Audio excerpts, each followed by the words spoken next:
When the security and integrity of a nation is threatened, it is time for action, courage, and sacrifice. What inspires the fighting forces is the people's unity which they defend. This spirit is symbolized by the national flag. Describing this emotional bond, a poet had said, "A moth-eaten rag on a worm-eaten pole. It does not look likely to stir a man's soul. 'Tis the deeds that were done 'neath the moth-eaten rag, when the pole was the staff and the rag was a flag."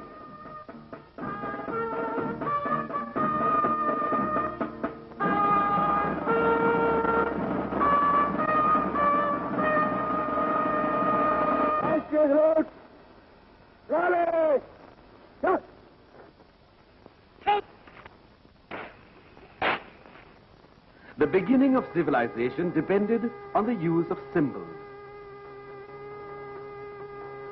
Dhwajas or flags are said to have been used even in the epic age of mythology. Since antiquity, emblems or seals were used by clans and tribes to assert their collective identity. In time, dhwajas, nishans or flags came to be used by kings and princes to identify their kingdoms.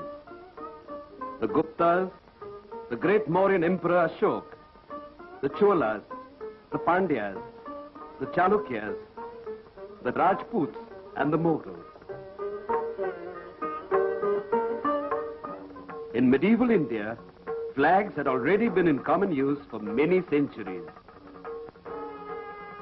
During the reign of Shivaji, we find that flags were used by his navy also.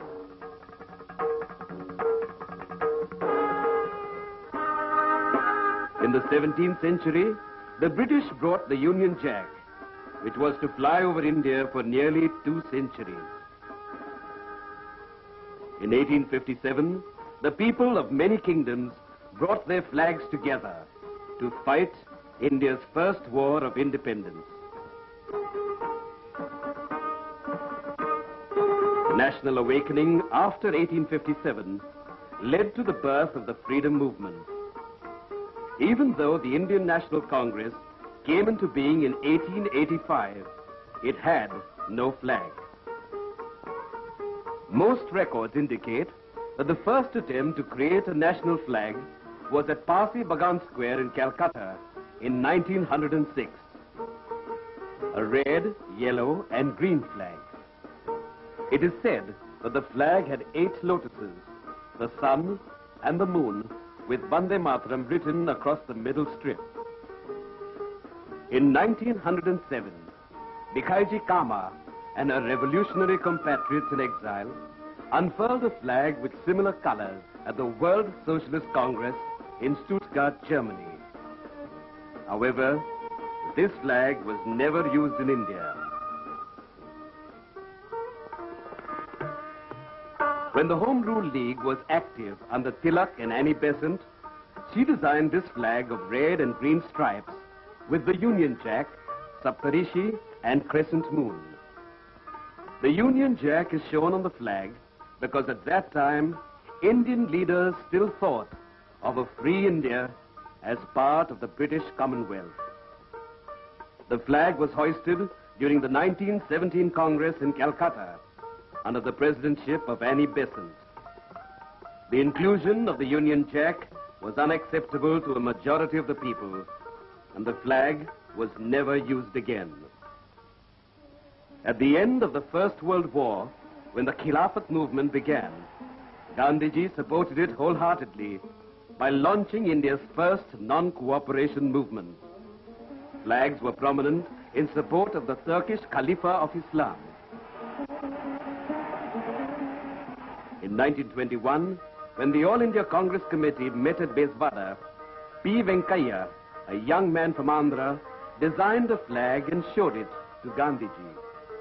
The flag had 2 colors, red and green. Gandhiji and Lala Hansraj of Jalandhar suggested the addition of a white strip to symbolize purity and the charkha to symbolize self-reliance. Although officially it was not adopted by the Congress, the flag had Gandhiji's blessing. It was a dominant source of inspiration during the non-cooperation movement. Hundreds of thousands of full-sized and miniature flags were made and distributed all over the country.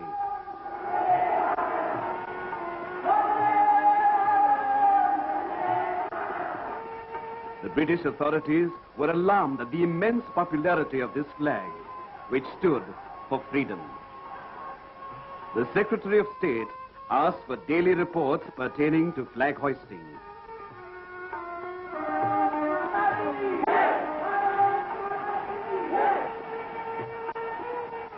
Orders were issued prohibiting its use anywhere.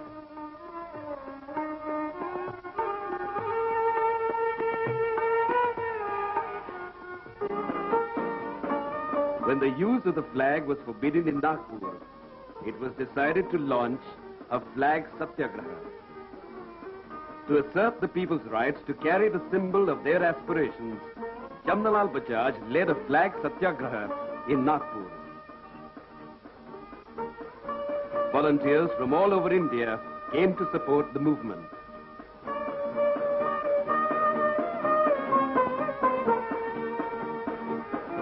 Bajaj and over 800 of his companions were arrested. This suppression had the opposite effect to what the British intended.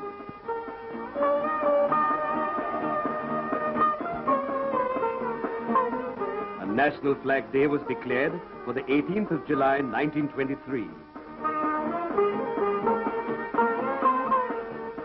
When the government was faced with a nationwide determination, it had to relent, and flags continued to fly.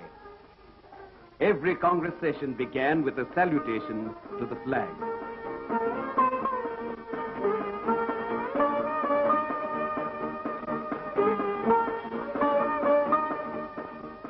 When the All-British Simon Commission came from England in 1928 to suggest the so-called reforms, no Indian was consulted. People rallied under the flag and with one voice asked Simon to go back.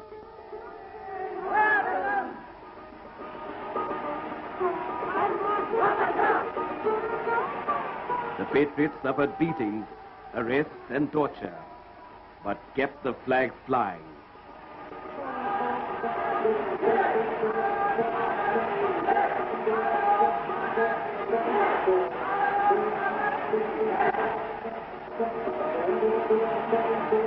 This phase of history united the people, and the Calcutta Congress of 1928 was witnessed by a sea of humanity. Crowds such as these had never been seen before.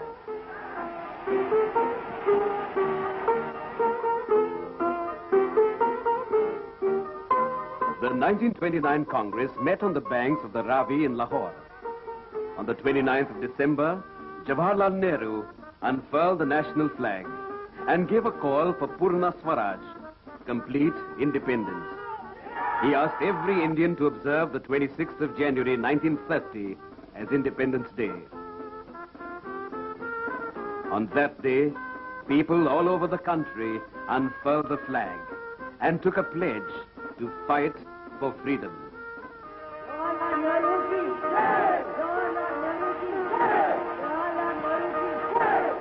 Now, for the first time, the Congress appointed a committee for the designing of a national flag. A saffron flag with a charkha was recommended, but it was unacceptable to the Congress. In 1931, the Karachi Congress resolved to adopt this tricolor of saffron, white and green with a charkha on the middle strip as the national flag. It became immensely popular. Kamla and Jawaharlal Nehru joined in the mass enthusiasm. In 1931, the Congress had authorized Gandhiji to be its sole representative at the second Roundtable Conference in London. Gandhiji came back with empty hands. When the Mahatma was away, the British had promulgated an emergency powers ordinance in UP and the Northwest Frontier Province. The answer to this was the launching of a non-cooperation movement by Gandhiji. Once again, the flag became a symbol of defiance, and once again, the police beat up men, women, and children.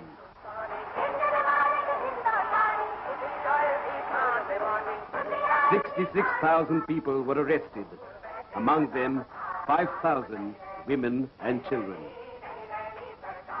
Secretary of State Samuel Hoare said, "We are determined to take every action in our power to suppress this challenge to our authority."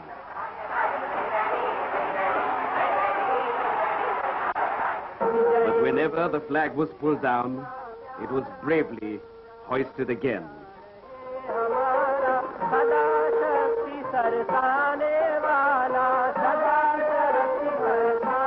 Exemplary deeds of courage were shown by Bulusu Sambamurthy and Durgabai of Andhra, Tirupur Kumaran of Tamil Nadu, and hundreds of others. In 1935, an act was passed providing for a federal form of government at the center, with limited powers for the elected provincial governments. The Congress decided to fight the elections.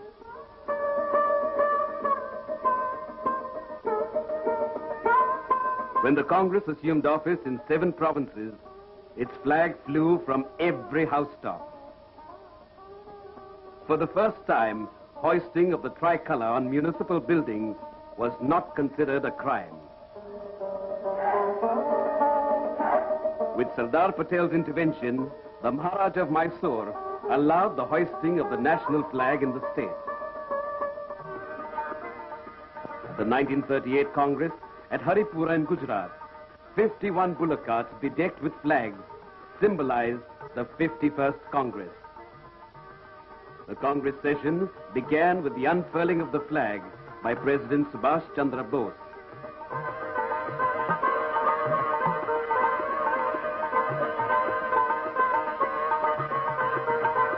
In 1939, at Tripuri in the central provinces, 52 elephants carried pictures of all the past presidents and flags to the opening of the 52nd Congress.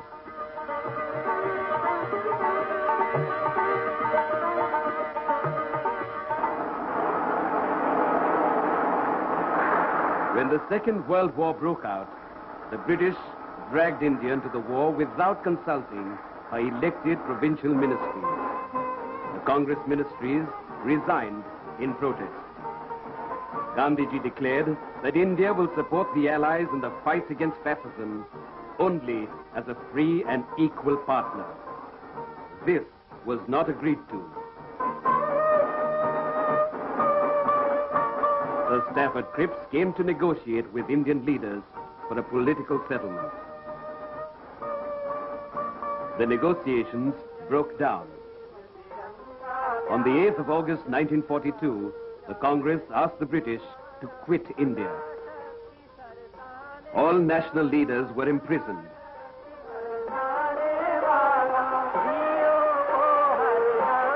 The leaderless people face batons and bullets. But how do you imprison a flag, the soul of a people?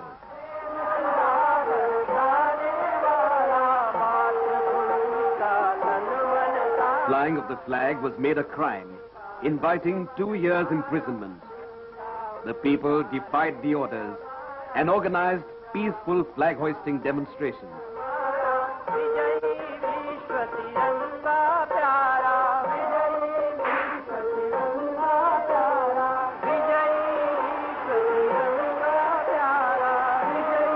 In Patna, students tried to hoist the flag atop the council hall.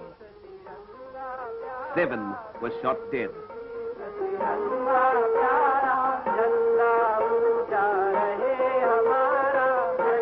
Kanaklata of Assam was killed while hoisting the flag on the collectorate. In Midnapur, Bengal, Matangini Hazra was shot in the leg, but continued to limp forward with the flag. She was then shot on the head and fell dead, still clutching the flag.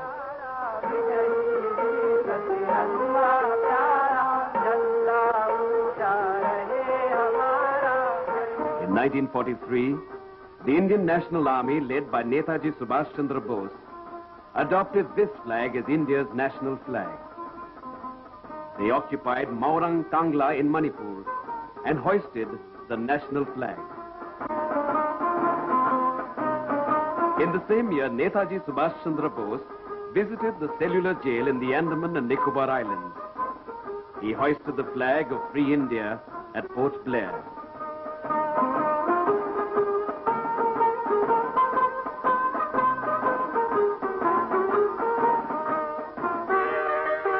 After the war, the tricolour greeted Indian leaders at Shimla as they came to negotiate the transfer of power. The Constituent Assembly of India was convened in New Delhi to frame Free India's constitution. The Assembly received a large number of designs and suggestions for Free India's national flag. When a design was finally agreed upon, Jawaharlal Nehru moved the resolution on the 22nd of July, 1947. That the national flag of India shall be a horizontal tricolour of deep saffron, kesari, white and dark green in equal proportion. In the center of the white band, there shall be a wheel in navy blue to represent the charkha. There is a slight variation in this flag from the one many of us have used during these past years. The colors are the same.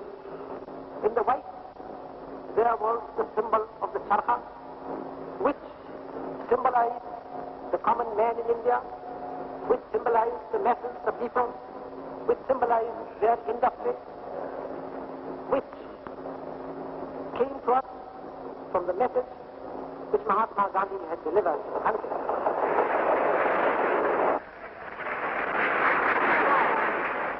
This particular charkha symbol has been slightly varied in the flag because, normally speaking, the symbol on one side of the flag should be exactly the same as on the other side.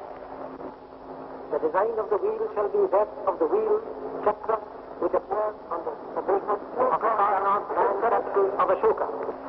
That wheel is a symbol of India's ancient culture.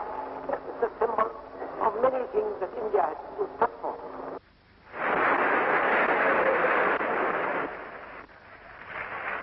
The British flag was finally replaced by the national flag of Free India.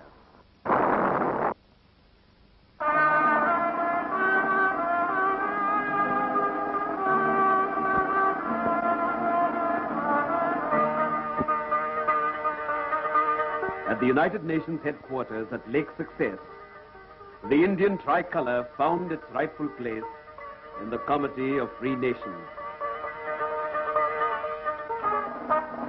The flag is a source of inspiration, of motivation, of national pride, the finest symbol of the vision we have of our country.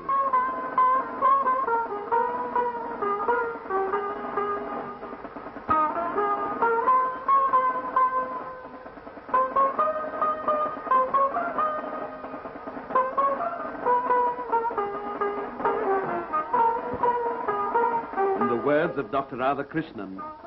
The flag links up the past and the present. It is the legacy bequeathed to us by the architects of our liberty. Truth, satya, dharma, virtue, these ought to be the controlling principles of all those who work under this flag.